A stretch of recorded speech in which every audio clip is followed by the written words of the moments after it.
Hi everybody, very welcome to Mentor and yet another video podcast. As always, I hope you're doing absolutely fantastic. Today on the video, we're going to be talking about the new Boeing 797. Is it even going to be called that? And what is up with the rumors about the 797 being built to be flown by only one pilot? Stay tuned.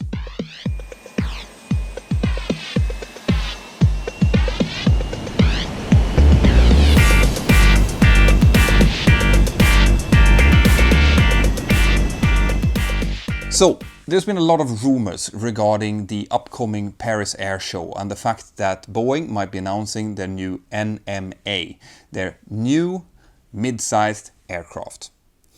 The NMA, which has been dubbed the Boeing 797 by all of the media, and I'm going to call it the 797 from now on, is expected to be announced by Boeing for one reason, and that is that there is a hole in the Boeing lineup. So while Boeing has modern aircraft like the 737 MAX that is covering up to 200 passengers, single aisle, and then you have the Boeing 787 that is taken from about 250 passengers and up, there is a hole between 200 and 250 passengers. At the moment, that hole is being filled by the Airbus 321neo and the Airbus 330neo. But of course Boeing doesn't want it to be like that. They want to have their own mid-sized aircraft. Most likely, because we don't know what Boeing is going to say, but most likely this is going to be a wide body, as in a dual aisle aircraft, that will be able to take up to around 250 passengers for slightly shorter distances than, for example, the 787 will, because they don't want to cannibalize on their own aircraft types. It is likely to be a successor to the Boeing 757 and the Boeing 767, which needs to be replaced before 2025, which is likely when a new Boeing 797 might be added to the lineup.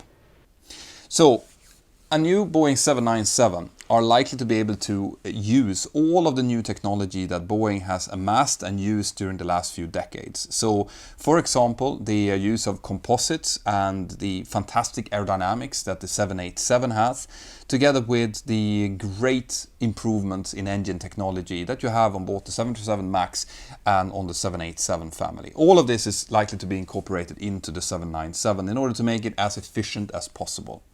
The airline customers are also craving more flexibility when it comes to seating, possibly be able to add more flatbeds, for example.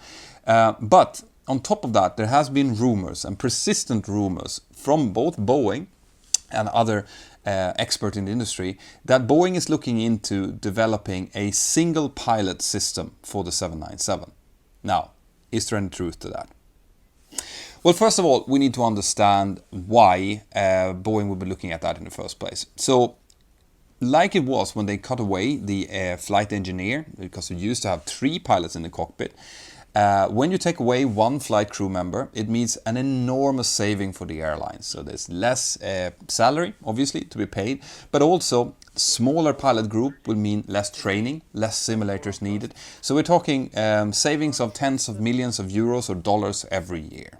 So yeah, there is definitely an interest, both from the industry and from the likes of Boeing and Airbus when it comes to this.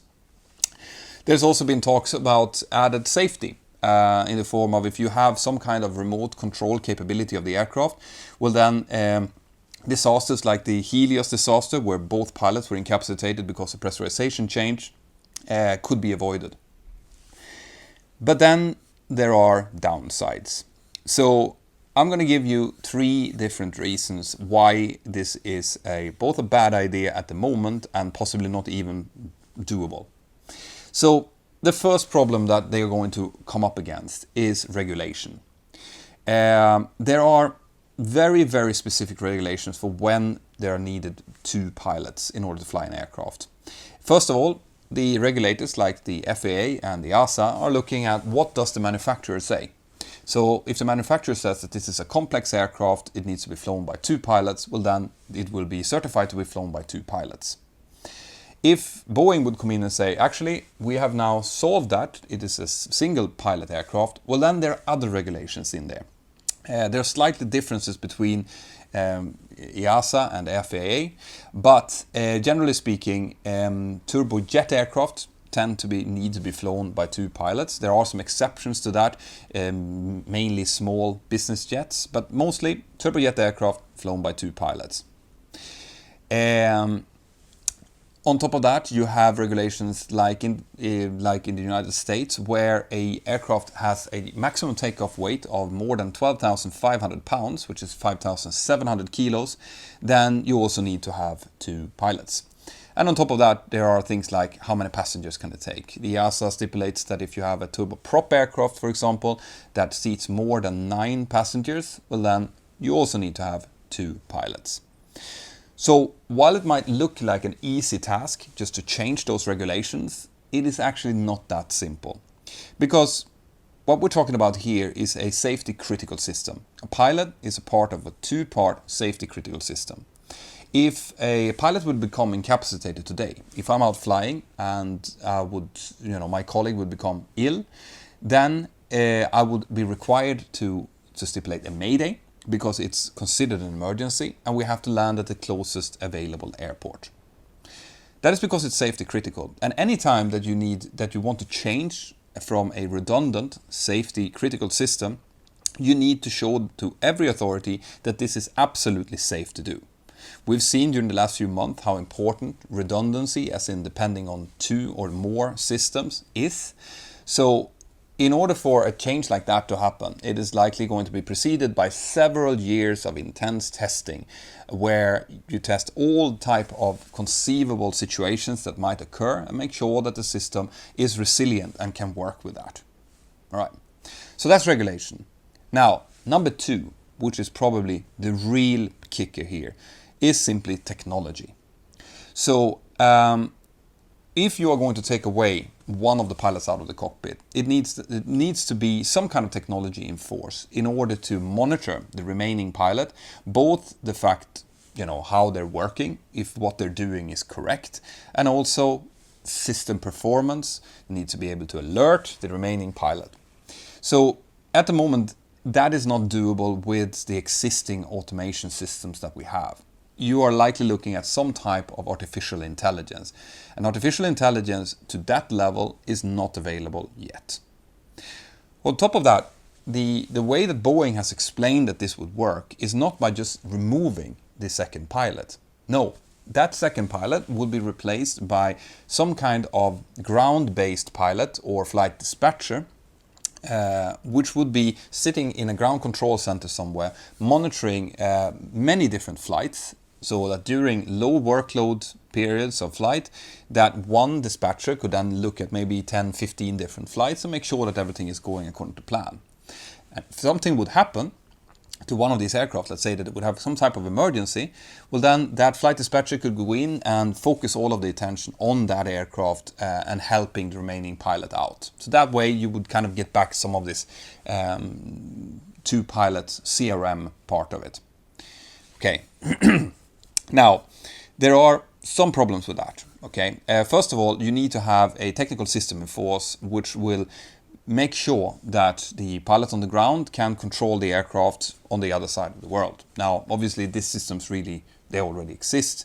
We have the military systems that are operating drones, for example. So, yes, that can be done. But, and this is very important, that system has to be absolutely foolproof. Right? Whenever you have a system that is transmitting data and another one receiving, and they are transmitting data in between each other, there's always a risk of interception. So that cannot happen. We cannot have the risk of, for example, a hacker group or someone with malicious intent intercepting the signals and potentially taking over things like flight controls or critical systems of the aircraft. So that would have to have, be proven to be absolutely secure and safe in order for this system to be certified. Right. So that's the technical part of it. And I'm sure that these technical things can be overcome, but the technology to do so on a large commercial scale is not there yet, and probably won't be for the next decade or so. And Boeing has been open with this. They've said that they don't have the technology. They've even got out and said that we're not going to do this in the 797. But there's nothing stopping Boeing from putting potential technology in that could help the kind of infrastructure that would be needed. So even though the 797 is going to be built for 2 pilots, there might be technology in there that could enable them to do this in the future where these kind of systems are actually working. Now, reason number 3, psychology. So we are used to, when I'm sitting in the cockpit, I'm used to having someone next to me. And that's not only for them to verify what I'm doing and for us to just kind of throw SOPs at each other. No, this is also because of human nature. If this system were to be put in force, you would lock a single person inside of a cockpit behind a locked cockpit door for potentially up to 12 hours on end. And there's not really, this is kind of uncharted territory. We don't know what that would do to a person and whether how effective they would be if they would, after 5-6 hours, have some kind of emergency. So there would need to be some proper testing on this. They would need to evaluate it over a long time. There need to be experts that looks into this. And yes, I know that there are other occupations that does this. You have truck drivers that sit for themselves and drive for hours on end. But the truck drivers can stop at a roadside cafe. They can take a coffee. They can flirt a little bit with the person that's working there. You know, there is some kind of human interaction there, which wouldn't be possible to do if you're sitting at 37,000 feet by yourself in a locked cockpit environment. These kind of things is exactly what I want you to come in now and discuss inside of the Mentour Aviation app. Right? I will be creating a dedicated forum for this, so you just go into the app. It's completely free to download. You have the links down here, and let's discuss. Do you think it's a good idea? Do you think it's a bad idea to reduce the amount of pilots from 2 to 1? And what are your arguments? Remember that it is a forum that is completely positive and constructive, so respect each other's views. That is one of the requirements I have. But apart from that, come in and talk about anything you want inside of the aviation world. And of course, as always, there will be a quiz on this video on mentorpilot.com. There will be a link down here to the website. Come in there and make sure that you've actually listened to what I've said. Have an absolutely fantastic day wherever you are, and I'll see you next time. Bye-bye.